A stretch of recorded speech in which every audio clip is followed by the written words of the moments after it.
so much for the poem, it was so beautiful. Hi, hello everyone.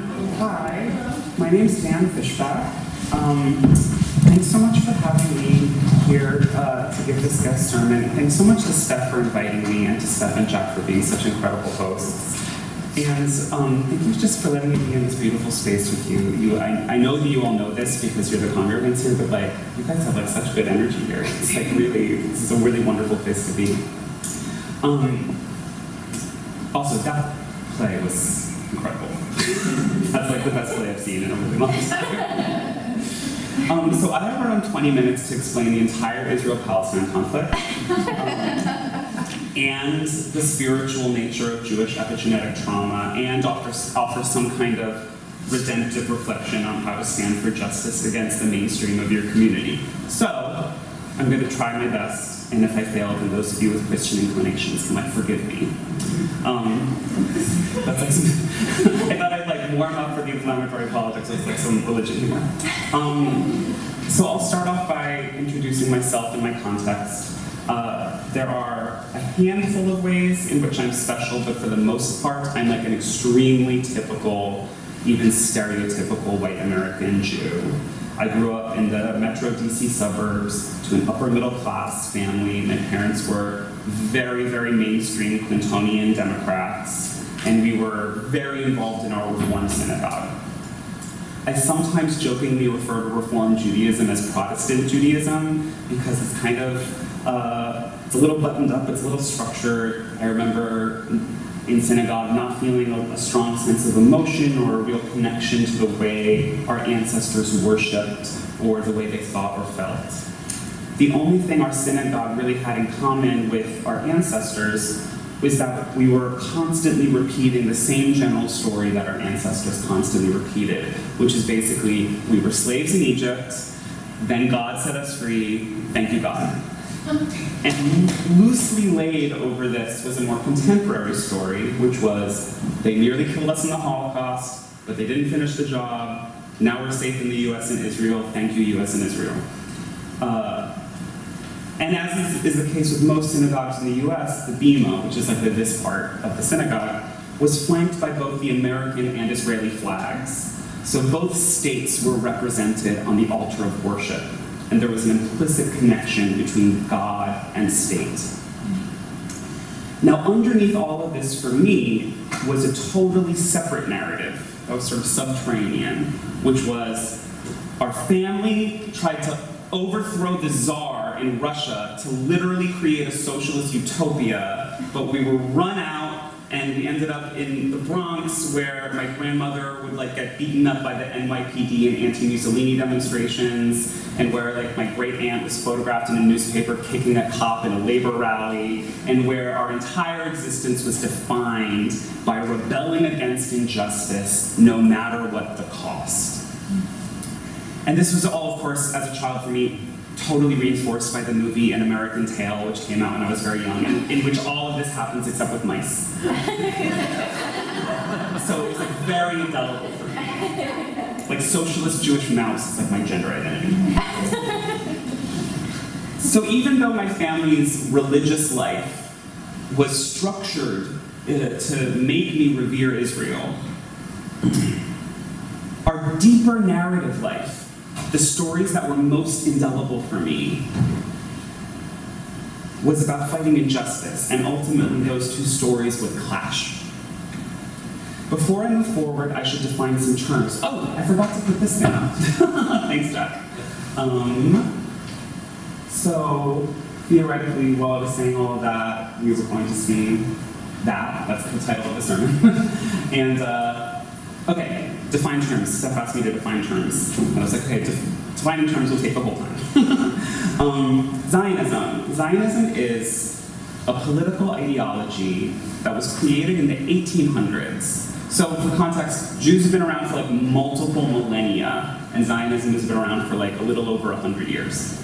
It was created in the context of emergent European nationalism and increasing violence against Jews in Eastern Europe, which prompted waves and waves of Jewish refugees into Western Europe, where they encountered a harsh, anti-immigrant, anti-Semitic environment. that feared refugees. Does that sound familiar? Some very assimilated, non-religious Jews got together and rationally said, hey, we're not safe in Eastern Europe. We're increasingly not safe in Western Europe. Everyone's talking about how every group of people deserves a state. Maybe we deserve a state too. And they were considering locations in Uganda, Argentina, Canada, and Palestine. And creating this state was not a consensus opinion among Jews. Even among Zionists, there was a great debate about what Zionism should mean. So some liked the idea of a sort of international Jewishness beyond religion, but didn't like the idea of a state. They thought the state would be a corrupting influence. And some liked the idea of a state, but only a religious one, and only if the capital was in Jerusalem. Others hated the idea of religion being involved at all, but wanted a state, they just wanted religion to have nothing to do with it. There was no consensus. There was lots of different perspectives. But a lot of non-Jews in power really liked the idea of relocating all of the Jews out of Europe, which is an anti-Semitic idea. They're like, wait, this is a way we can get rid of all the Jews. And they really liked the idea of a European stronghold in the Middle East. And so in the wake of World War II, there was enough international support to justify the creation of Israel, which was, from the perspective of the ruling powers in Western Europe and the United States, a really positive colonial project, which would give white people a strategic home base in the strategically important Middle East. And from that point on, Zionism, which used to mean lots and lots of different things, started to basically just mean belief in a Jewish state of Israel, and that's basically how the word functions today. I was raised to be a liberal Zionist, and to explain what that means, I need to show you a map, and I promise I'm going to make this as unacademic as possible. I know as soon as we see like a map, it's going to feel like a class or something, and I don't want this to feel like pure insult. But, okay, so this right here is internationally recognized Israel, this sort of white space. When Israel was founded in 1948, 700,000 Palestinians fled violence in this area, mostly to the West Bank and Gaza, but also to other places around the world. And they became refugees. And 2 decades later, Israel took over the West Bank and Gaza as well, these 2 green spots. And since then, these 2 green spots have been under military occupation. Now, according to international law, refugees have rights, which is a really good thing. And the rights of refugees include the right to return home once hostilities have ceased, which is also a good idea. People under military occupation also have rights, including the right to a swift transition into some kind of permanent sovereign government. In other words, refugee exile is not supposed to be a permanent condition. And military occupation as well is not supposed to be a permanent condition. And yet the state of Israel is structured around the permanence of both of these things. Now, I grew up in a liberal Zionist family, which meant that we supported Israel and never questioned its right to exist, but we frowned upon the occupation of the West Bank and Gaza. We didn't like that there was a military occupation of these places, and we believed that they should be somehow a Palestinian state in and of themselves. But we also sort of blamed Palestinians for the conflict. And as a child, I would always hear older people around me saying, oh, the occupation should end, and it would end if only the Palestinians would stop using violence, if only they used nonviolence, if only they had like a Gandhi. This was something I heard constantly as a child. If there was only a Palestinian Gandhi, they would get what they want and everything would be fine, it's really their fault. And I absorbed that. I just assumed that that was true because everyone around me said that. But the whole thing felt kind of suspicious to me, because Israel seemed suspiciously similar to the kinds of oppressive governments that I was told my family had historically opposed. And then in 2005, by which point I was an adult, my elders' alleged dream of Palestinian nonviolence became unquestionably real as the boycott, divestment, and sanctions movement, or the BDS movement, began. This is a nonviolent movement to put economic, cultural, and political pressure on Israel to impact their policies. Now, I expected, once this began, that all of those people who I used to hear dreaming of a Palestinian Gandhi, that they would all go, oh, finally, this thing that we've been hoping for forever, we're going to really get behind it. And none of the people I know who used to say that got behind it. None of them did. They couldn't take this mental leap. There was something else preventing them from getting that far. And as Israeli violence against Palestinians increased, I started to realize that my connection to my justice-seeking ancestors, that subterranean narrative that I absorbed growing up, that connection was much stronger than my connection to mainstream Zionist politics. And eventually I realized that I wasn't a Zionist at all. Now, and this is because most Zionists believe, well, all Zionists really, it's the core of the belief, all Zionists believe in Israel as a Jewish democratic state. And for Israel to be a Jewish democracy, it needs to have a majority of Jews to function as democracy. They need a majority vote, there needs to be a majority of Jews. And to maintain a majority of Jews, it cannot accept the return of Palestinian refugees, even though international law requires that they be allowed to return. It can also not accept African refugees or any non-Jewish asylum seekers. And when I look at the world, I see that whenever a country prioritizes one group over another, violence and fascism are inevitable. I see that happening in our own country right now. Now, most people in the United States, Jews and non-Jews, believe that Israel has the right to exist as a Jewish state. But if you ask most of those same people, do you believe a country has the right to prioritize one group of people over another? Most people are going to say no, even though those two things are in contradiction. And so I believe that most people, including most Jews, maybe especially most Jews, are already anti-Zionist, and maybe they don't know it yet. Because I think, was already anti-Zionist and didn't know it yet. I had to take a leap. Something had to push me to be able to take a stand that was not comfortable. And so I started identifying as an anti-Zionist, and as is pretty expected, lost friends. I lost professional opportunities. I found so many important relationships in my life terribly strained. And I knew I was no longer truly welcome in most mainstream institutional Jewish spaces, the spaces that were meant to protect me from a hostile anti-Semitic world. I knew that I was in a form of exile. Now, I'm a playwright, and by around 2012, I knew that my next play would deal with Israel, and I knew that some of the characters would be Israeli settlers. And I knew that they couldn't just be cartoons. They had to be fully fleshed out human beings, or else a Zionist audience member, which is most audience members, would have no reason to take me seriously if they thought that I was just writing them off as crazy villains. I had to show compassion in order for them to respond with compassion. And I do have compassion because I know that so much of the harm of Zionism is caused by trauma, by fear. I know because I felt that fear, and I have that trauma. We're terrified of being slaughtered again, and we direct that terror, as many traumatized people do, towards the wrong people. So similarly, like right now, there's so much focus on whether or not Ilhan Omar said or did something anti-Semitic. I personally don't think that she did.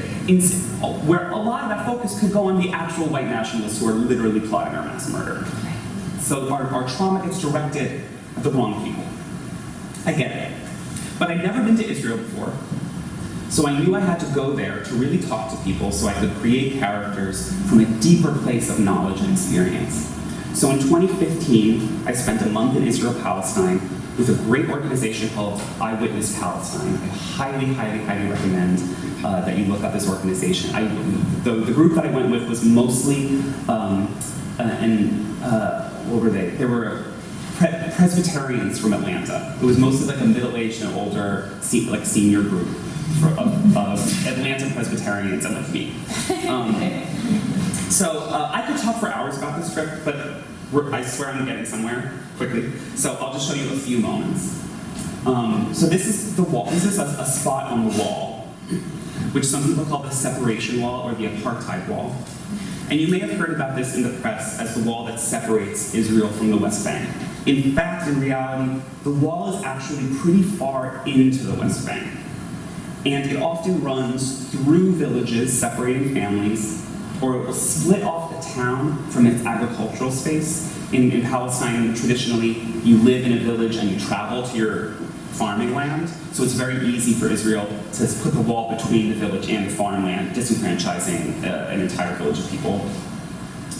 And it's basically a way for Israel to de facto annex huge swaths of territory, not to mention the settlements that are already spread out over the entire militarily occupied land, which is also illegal by international law.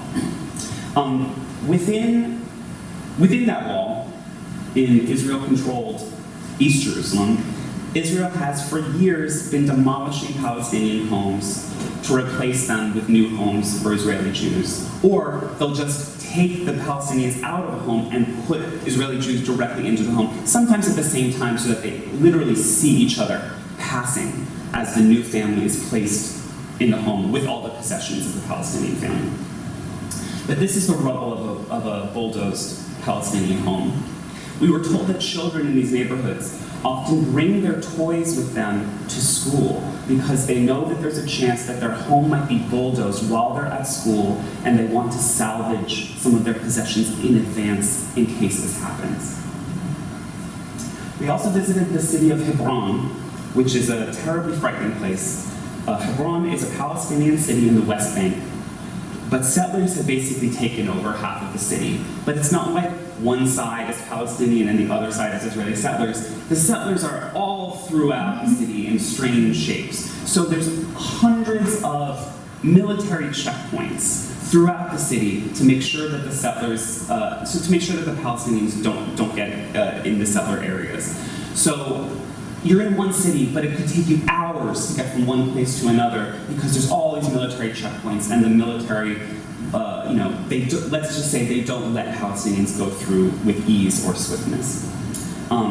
This is a Palestinian street in Hebron. You see the sort of discoloration, the sort of horizontal discoloration there. That's because the Israeli government plugged up a lot of the sewage in the Palestinian areas. So during the rainy season, sewage water gets up to that point and discolorates the walls of the buildings.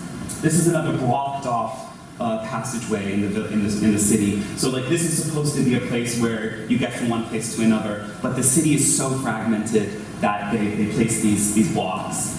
This is a Palestinian home on which Israeli settlers have spray painted a Jewish Star of David. Now, of course, my context for seeing this star spray painted on a house is from when Nazis would do this to intimidate Jews before the Holocaust. In this situation, of course, it's Israeli settlers trying to intimidate Palestinians to leave their homes. It's made me completely sick to my stomach to pass this. This is another military checkpoint. You don't see anyone in it now, but it's usually manned with people with machine guns, so there's an ominous, threatening presence at all times. This is something I heard about, but I wasn't quite prepared for how emotional it would be to see it. This is a Palestinian market street, but the houses above it, those windows up there, those are Israeli settler homes.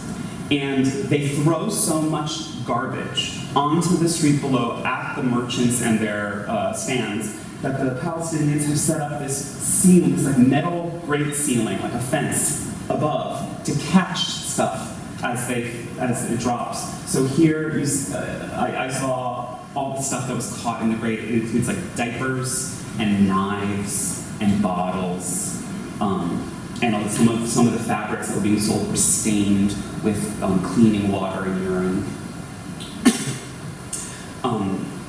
This is the village of Al-Araqib. This is a Palestinian Bedouin village within Israeli territory. So this isn't in one of the occupied, militarily occupied places. This is in internationally recognized Israel. So the Palestinians born here technically have Israeli citizenship, although in Israel, citizenship is a complicated concept because your nationality is listed on your ID. So for them, it would say citizenship, Israel, nationality, Arab. So they're Israeli citizens, but their village is regularly bulldozed to replace their homes with trees, which is a very traditional Israeli process of replacing Palestinians with sort of fast-growing European pine trees to create this illusion that there's always been forest here when in fact there used to be people. And every time their homes were bulldozed, they relocate to a slightly separate place in that area. They get bulldozed, they relocate. At the time that I was visiting them, they were literally living in the village graveyard. So these are the graves in this area surrounding the places where the people were living. These are some of the trees at the beginning of their growth period.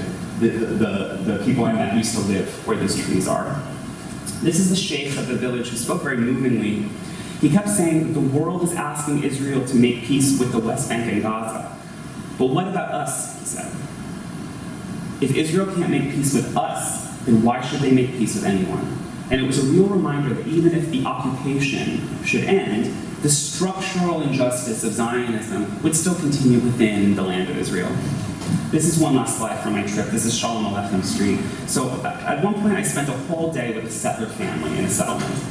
And their children were basically virulent racists. And they spoke about the Arabs in vile, dehumanizing terms. And I wasn't quite prepared for the kinds of emotional gymnastics that I would have to do just to share space with people who were saying these things.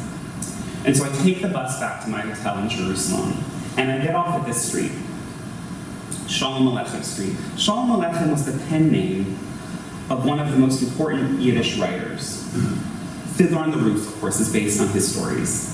And he documented our people in the time of pogroms, in the time of constant harassment by Cossacks and the state, in the time of expulsion and dispossession and theft of land. And I stood there and I thought, if he could see what I saw today, if he could see Jews turned into Cossacks, what would this man make of what I just beheld? And I just broke down sobbing. All of the weight of everything that I had witnessed just crushed me in that moment. So by early 2017, I had completed a draft of the play, which was a musical called Rubble Rubble. And the American Jewish Historical Society in New York City invited me to present a reading and offered me a significant budget. And if you're involved in theater, you know that if someone actually gives you money to do a play, it's like a miracle. Like, no one ever gives you money to do a play, and making a musical is expensive. So I was very grateful. But I was also very aware that this opportunity could vanish at the drop of a hat, because the mainstream Jewish institutional world has been in a state of civil war for years over Israel. I have seen countless situations where the staff of a Jewish cultural institution will program something left-wing on Palestine, and then the board comes in and cancels it. So everyday people want to see something, but the people with the most power don't want anyone to see any of it. So for anti-Zionist Jews like myself,